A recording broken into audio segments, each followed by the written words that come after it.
هل فكرت إنه من الإله الجبار ده اللي خلق السماء والأرض وكل الحاجات الموجودة في الكون؟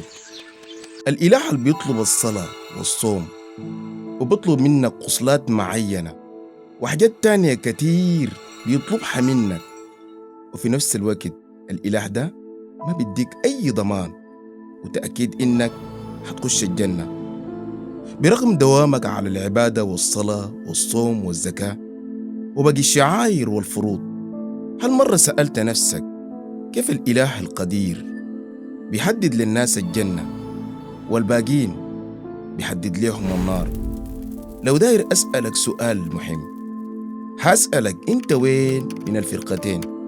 وفي الحالة دي هنقول وين عدل الله؟